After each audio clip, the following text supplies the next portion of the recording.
Job chapter 34. Elihu answered, Listen to my words, you wise men. Hear me, you learned men. For the ear assesses words as the mouth tests food. Let us evaluate for ourselves what is right. Let us come to know among ourselves what is good. For Job says, I am innocent, but God turns away my right. Concerning my right, should I lie? My wound is incurable. Although I am without transgression, what man is like Job, who drinks derision like water? He goes about in company with evildoers. He goes along with wicked men. For he says, it does not profit a man when he makes his delight with God. Therefore, listen to me, you men of understanding.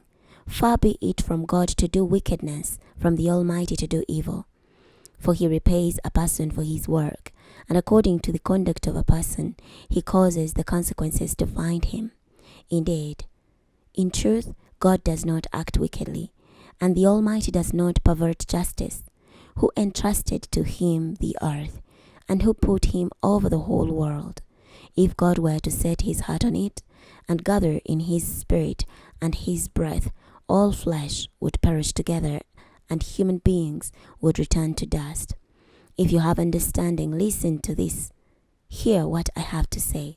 Do you really think that one who hates justice can govern? And will you declare guilty the supremely righteous one? Who says to a king, worthless man, and to nobles, wicked men? Who shows no partiality to princes, and does not take note of the rich more than the poor, because all of them are the work of his hands. In a moment they die, in the middle of the night. People are shaken and they pass away. The mighty are removed effortlessly. For his eyes are on the ways of an individual. He observes all a person's steps.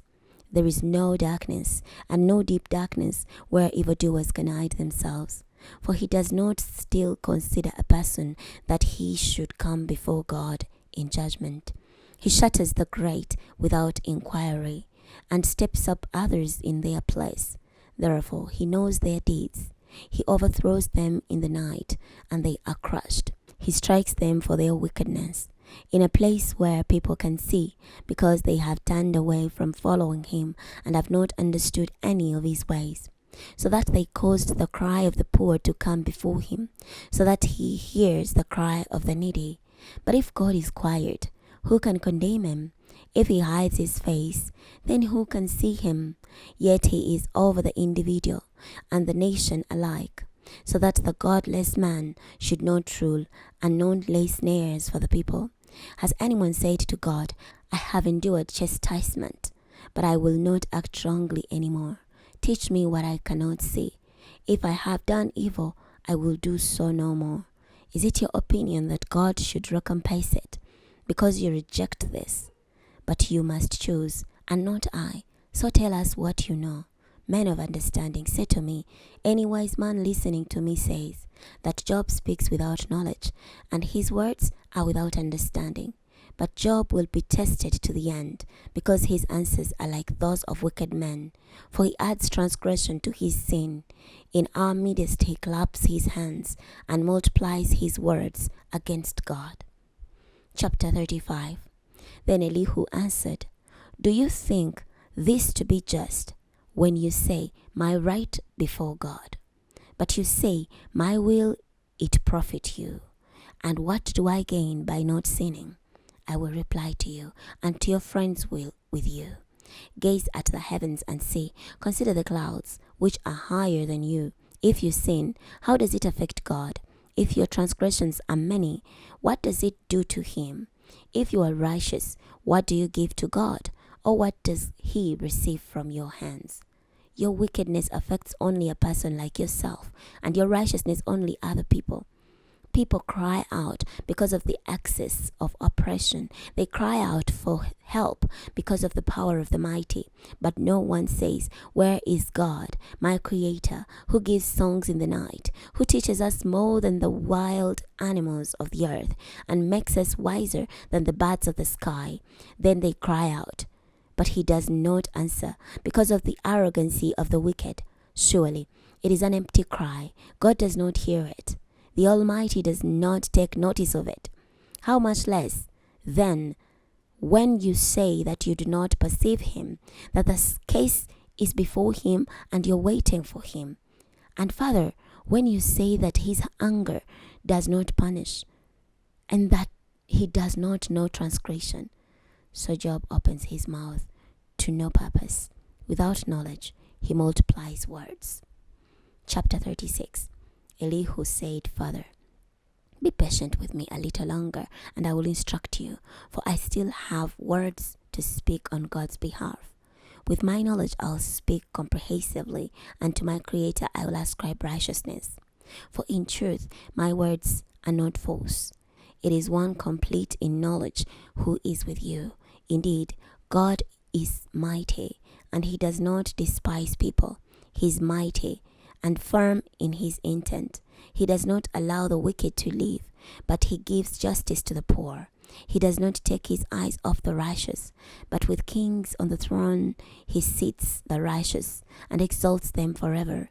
But if they are bound in chains and held captive by the cords of affliction, then he reveals to them what they have done and their transgressions, that they were behaving proudly.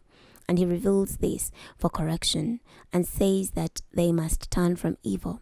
If they obey and serve him, they live out their days in prosperity, and their years in pleasantness.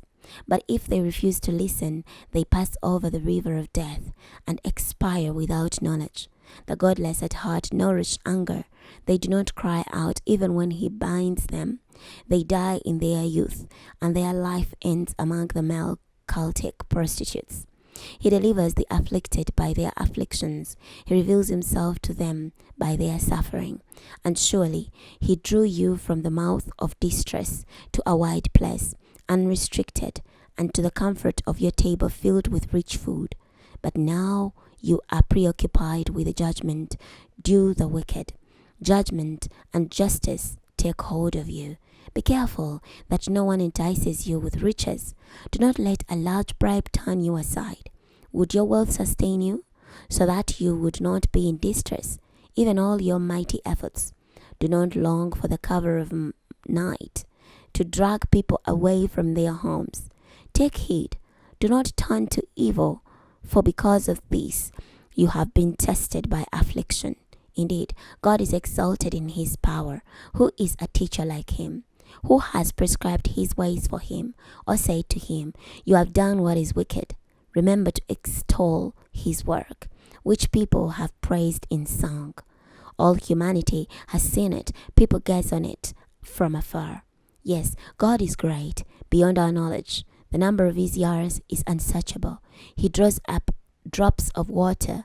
They distill the rain into its mist, which the clouds pour down and shower on humankind abundantly. Who can understand the spreading of the clouds, the thunderings of his pavilion? See how he scattered his lightning about him. He has covered the depth of the sea. It is by these that he judges the nations and supplies food in abundance. With his hands he covers the lightning and directs it against its target. His thunder announces the coming storm, the cattle also concerning the storm's approach. We're stopping here today. Next time we're going to be starting from Job chapter 37. I'll see you then.